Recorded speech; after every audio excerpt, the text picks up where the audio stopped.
જય Hind students, how are you all of you? અને આશા રાખું છું કે આપ દરેક વિદ્યાર્થી મિત્રની ફર્સ્ટ ટર્મ માટેની જે તૈયારી છે એ જોરશોરથી આગળ વધી રહી હશે. પાર્ટ 1 ની અંદર આપણે 4 માર્કના અગત્યના જે ક્વેશ્ચન છે એની ચર્ચાઓ કમ્પ્લીટ કરી ચૂક્યા છે. અને આ સેશનની અંદર without wasting a single second we are going to discuss about important question for 2 marks and 3 marks. તો શરૂઆત કરી દઈએ બેટા, બટ એક વસ્તુની ધ્યાન રાખજો, સર જે કંઈક તમને જણાવે છે એ તૈયારીના ભાગ સ્વરૂપે જ્યારે તમે ચેપ્ટરને રિવિઝન આપો છો ત્યારે આ જે કન્સેપ્ટો છે, આ જે દાખલાઓ છે એના ઉપર વધારે ભાર મૂકવાનો છે, એની તૈયારી યોગ્ય રીતે કરવાની છે અને એ તમારી એક્ઝામની અંદર તમને હેલ્પફુલ થઈ શકે એ જે આપણો બેટા મોટિવ છે એના માટે આપણે આ સેશન પ્રોવાઈડ કરી રહ્યા છે. ઠીક છે, ચલો તે વસ્તુનું પણ ધ્યાન રાખજો, કારણ કે પેપર છે બેટા, પેપર અલગ અલગ સબ્જેક્ટના અલગ અલગ ટીચરો અલગ અલગ સ્કૂલોની અંદર અલગ અલગ રીતે તૈયાર કરતા હોય, ઘણું વેરિએશન જોવા મળી શકે છે, બટ વેરિએશન અલગ વસ્તુ છે. કન્સેપ્ટ ઉપર આપણું જે ધ્યાન હોય, કોઈ પ્રકારના કન્સેપ્ટ અગત્યના છે રહી ના જાય એ પ્રમાણે આપણી તૈયારી થવી જોઈએ. અને આપણે શરૂઆત કરીશું 2 માર્કના ક્વેશ્ચન.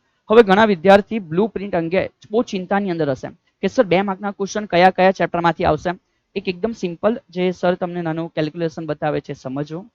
2 માર્કના 6 ક્વેશ્ચન પૂછાશે જે તમારે લખવાના છે. સર એના બદલામાં અમને તો 9 આપે છે, અમારે 3 અથવામાં છોડીએ, એ બધું સાઈડ ઉપર 6 લખવાના છે, 9 આપે છે.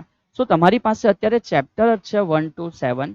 સો તમે બહુ સિમ્પલ વેમાં કહી શકો કે એક ચેપ્ટરમાંથી એક ક્વેશ્ચન તો 2 માર્કનો હશે જ બેટા, હે ને? તો પછી એમાં બ્લુ પ્રિન્ટની આવશ્યકતા શું છે? બહુ એમાં ચિંતા ના કરો. જો તમને નથી ખબર તો ટેન્શન નથી લેવાનું. ઓકે, બાકી એની ચર્ચા સર અગાડી બ્લુ પ્રિન્ટના સેશનમાં કરી દીધી છે.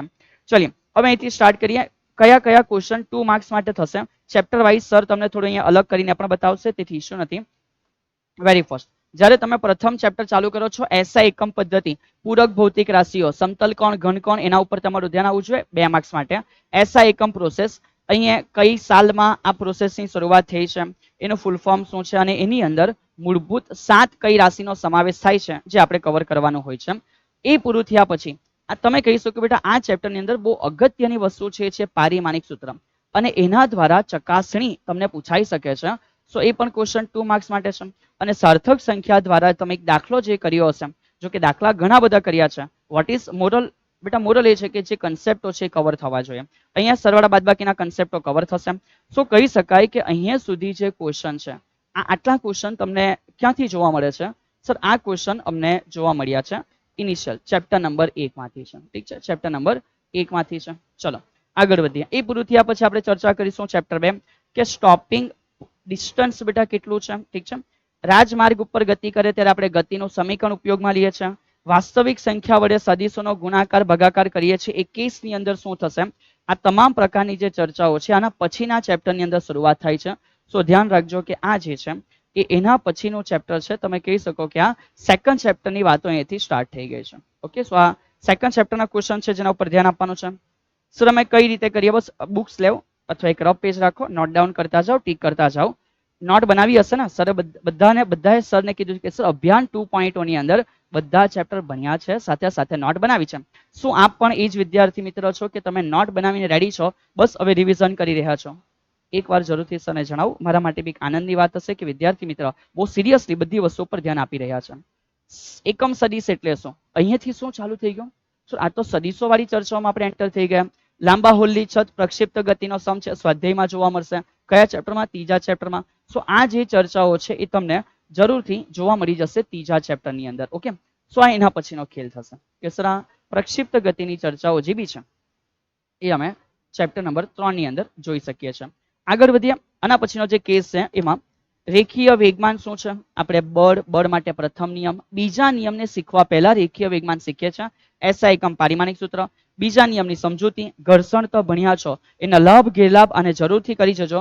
ઇઝી ક્વેશ્ચનમાંનો સમાવેશ થાય. અને ત્યાર પછી એક ગુડ ક્વેશ્ચન, સમતલ વક્રાકાર રસ્તા ઉપર મહત્તમ સલામત ઝડપનું સમીકરણ મેળવો. આ પણ જે છે એ તમારે જરૂરથી કરીને જવાનું છે.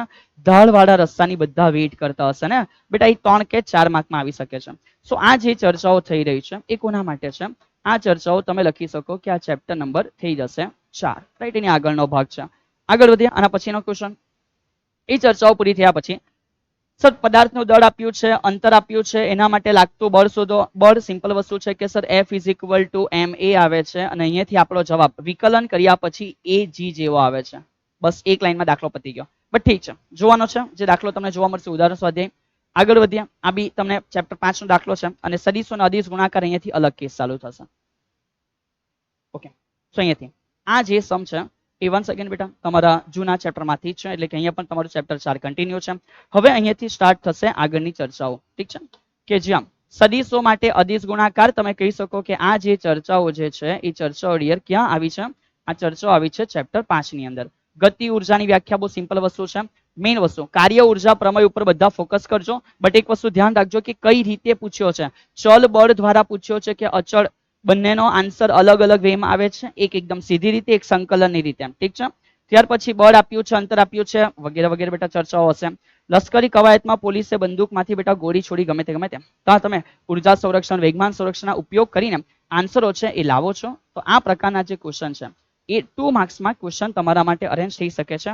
ક્યારે સર આ ચર્ચાઓ થશે નેક્સ્ટ? આના પછી જે ચેપ્ટર છે લખી શકાય કે આ ચેપ્ટર નંબર 5 માંથી ચર્ચાઓ કન્ટિન્યુ થાય છે. બરાબર, આગળ વધીએ. આના પછીનો ખેલ આ પણ પાવરની ચર્ચા છે જે સેમ ચેપ્ટરમાંથી જોવા મળે છે. ત્યાર પછી રિયર ઓકે, ચલો અહીંયા જે ચર્ચા છે એ સેમ ચેપ્ટરમાંથી છે. ઠીક છે, તો આ ચેપ્ટર નંબર 6 છે જ્યાં પાવરની ચર્ચા સ્વાધ્યાયમાં સમ તમને જોવા મળશે. बच्चा टाटा बाय बाय, इसको बोलो बीच में ना हो, अभी इंपॉर्टेंट बेटा एकदम इंपॉर्टेंट बात मतलब क्या बातें चल रही है. चलिए समझो આગળ વધ્યા. The important chapter of the exam ever બેટા એ થશે ચાક ગતિ. આ ચેપ્ટર ઉપર વેલ ફોકસ રહેવાનું છે, કારણ કે માત્ર માર્કની દ્રષ્ટિએ નથી પણ આવનાર ફ્યુચરની અંદર નવા કન્સેપ્ટો સમજવા માટે આ જે ચેપ્ટર છે તમારા માટે કમ્પ્લીટ હોવું બહુ જરૂરી છે. સો તેથી આ ચેપ્ટર ઉપર ધ્યાન આપજો, જ્યાં આપણે કઈ કઈ વસ્તુઓ પર ફોકસ કર્યું છે. પહેલા તો આપણે એન કોણના તંત્ર માટે ઘણી બધી ચર્ચા કરી હશે, જેમાં દ્રવ્યમાન કેન્દ્ર, વેગનું સમીકરણ, બળ માટેની ચર્ચાઓ, સમતુલનની શરતો, જડત્વની સમજૂતી, કેટલાક સદિશ ગુણાકારીના દ્વારા દાખલાઓ અને દ્રવ્યમાન કેન્દ્રની ચર્ચાઓ. તો આ પ્રકારના જે ક્વેશ્ચન છે ડિયર એ નેક્સ્ટ આના પછીનું જે ચેપ્ટર છે કહી શકાય આ ચેપ્ટર કયું છે? સો આ થઈ જશે ચેપ્ટર નંબર 06. આના પછીની ચર્ચાઓ છે. બરાબર, એના પછીના ચેપ્ટરમાં આ પ્રકારની ચર્ચાઓ છે. આગળ વધીએ છે. એ પૂરું થયા પછી પણ નેક્સ્ટ કંઈક જગ્યા આપણને અમુક વસ્તુ વેલ્યુ પ્રોવાઈડ કરી છે. કોણીય પ્રવેગ, રેખીય પ્રવેગ પૂછ્યો છે. અહીંયા સુધી જે ચર્ચાઓ છે તમે કહી શકો કે આ ચર્ચા ક્યાં કવર થાય છે? સો ડિયર આ ચર્ચા સેમ આગળના ચેપ્ટરમાં કવર થાય છે, જે આપણા માટે છઠ્ઠું ચેપ્ટર છે. મેં કંઈક ભૂલ કરી બેટા? હા, ચેપ્ટર 6 બરાબર છે. ચલીએ ત્યાર પછી શરૂઆત કરી દઈશું મોસ્ટ બેટા loving chapter of the students ever, એ છે ગ્રેવિટેશન. ઠીક છે, ગુરુત્વાકર્ષણ મજાનું ચેપ્ટર હોય છે. સો એની અંદર બી ગુરુત્વાકર્ષણનો નિયમ છે. ત્યાર પછી સ્થિતિમાનની સમજૂતી છે. ગુરુના ઉપગ્રહ, આવા કેટલાક દાખલાઓ આપણને પૂછાઈ શકે છે. પૃથ્વી પરથી જે રોકેટ ગતિ કરે એના માટે એવી જગ્યા કે જ્યાં સર એના ઉપર 4 0 હશે. બહુ સિમ્પલ દાખલો છે કહી શકાય. અને આ પ્રકારના જે પણ તમારા માટે બેટા ક્વેશ્ચનો છે એ 2 માર્ક્સમાં એના પછીના ચેપ્ટરમાંથી તમે જ્યારે તૈયારી કરો ત્યારે કમ્પ્લીટ કરવા જરૂરી છે. કહી શકાય કે આ ચેપ્ટર નંબર થઈ જશે 07. ચલી સો આ ચર્ચાઓ સરે જે કવર કરી છે તમારા માટે 2 માર્ક્સ માટે. નાઉ ક્વિક બેટા અહીંયાથી સ્ટાર્ટ કરી દેશું 3 માર્ક્સના ક્વેશ્ચન માટે. શું તમને એ પ્રશ્ન છે કે આ બધું તૈયાર કેવી રીતે કરવું? શું તમને એ પ્રશ્ન છે કે આ તૈયાર થઈ જાય છે તો એ વસ્તુની અંદર કઈ રીતે રિવિઝન હોય છે, અથવા તો સર આ ક્વેશ્ચનો અમે એકવાર સમજી તો લીધા છે, એક્ઝામમાં સેમ પરફોર્મ કરાય એના માટે કઈ રીતે તૈયારી કરવી જોઈએ, એના પણ સમાધાન માટે આપણે ચર્ચા કરી શકીએ છીએ. ઠીક છે, એઝ પર ધ રિક્વાયરમેન્ટ બેટા. ચલીએ 3 માર્કના ક્વેશ્ચન છે એની શરૂઆત કરીએ. 3 માર્કના જે ક્વેશ્ચન છે એની શરૂઆત કરીએ. 3 માર્કના ક્વેશ્ચનમાં વેરી ફર્સ્ટ ઇનિશિયલી બેટા જે શરૂઆત થાય છે એમાં સાદું લોલક તમે કહી શકો માપન એકમ દ્વારા આપણું જે ચેપ્ટર છે એની અંદર આ દાખલો આપણને ઉદાહરણમાં જોવા મળે છે, જે અગત્યનો દાખલો છે. સ્વાત હશે ચેપ્ટર આપણું પહેલું. ઠીક છે, આગળ કલન શાસ્ત્રની રીત. ધ્યાન રાખજો, આલેખની પદ્ધતિ પણ છે. કલન શાસ્ત્રની પદ્ધતિ દ્વારા અચળ પ્રવેગી ગતિના સમીકરણ છે. ગેલેલિયોનો કન્સેપ્ટ છે. નિયમિત વર્તુળમય જે ગતિ છે, આ પ્રકારના કન્સેપ્ટો ચાલુ થાય છે. બટ અહીંયા ધ્યાન રાખજો કે આ જગ્યાએ જે ચેપ્ટર છે એમાં ચેન્જ થઈ જશે. અહીંયા જે ચેપ્ટર છે એમાં તમને ચેન્જ જોવા મળશે. અને આ જે છે બેટા ઠીક છે, આ જે છે એ ક્યાંથી છે સર? આ છે નેક્સ્ટ આપણે કહી શકીએ એના પછીનું જે ચેપ્ટર છે એ અમારા માટે ચેપ્ટર નંબર બેટા 2 છે. ઠીક છે, તો અહીંયા જે ચર્ચા છે એ ચેપ્ટર કયું છે? બીજું છે. આગળ ચેપ્ટર 3 વર્તુળાકાર ગતિ. સ્થાન સરીસ આપેલો હશે આપણને, એના માટે વેગ અને પ્રવેગ શોધશે. કોઈ ચોક્કસ સમય માટે આપણને વેગ પૂછે એ રીતે ઉદાહરણનો દાખલો છે. આ એક સ્વાધ્યાયનો દાખલો છે જે તમને જોવા મળે છે એના પછીના ચેપ્ટરમાં, એટલે કે સેમ તમે કહી શકો કે આ તૈયારીના ભાગ સ્વરૂપે સર અમારું જે ચેપ્ટર છે એ ચેપ્ટર કયું છે? તો આ ચેપ્ટર નંબર બેટા 3 છે. ઠીક છે, આગળ વધ્યા. નેક્સ્ટ આના પછી સમજો.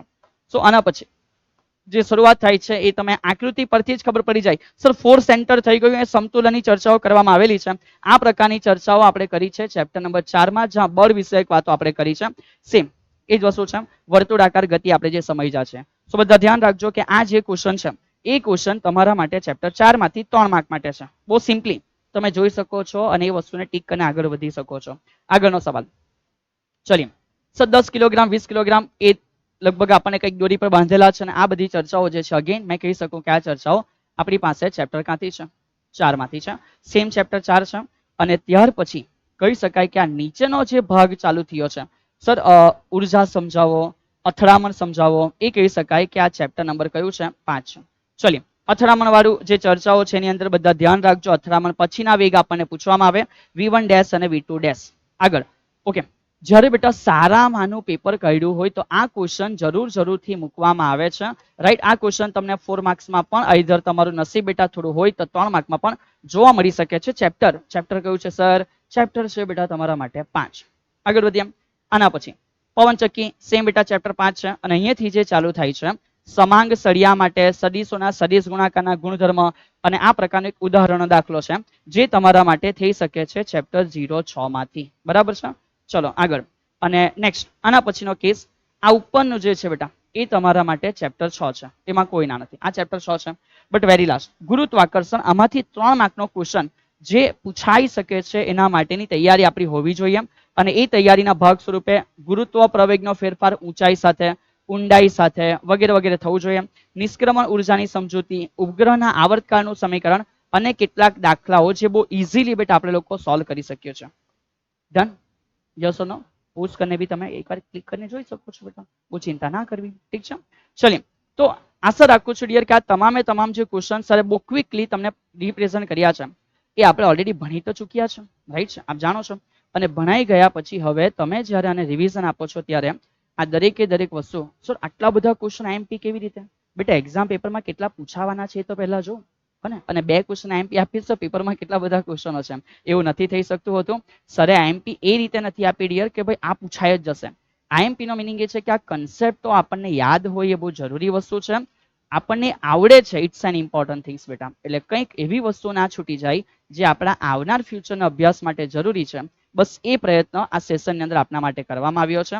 અને આશા રાખું છું કે તમે જ્યારે આ બધા કન્સેપ્ટો ઉપર યોગ્ય ધ્યાન આપશો ત્યારે એક્ઝામની અંદર પેપરને બહુ જ સારી રીતે અટેન્ડ કરી શકશો.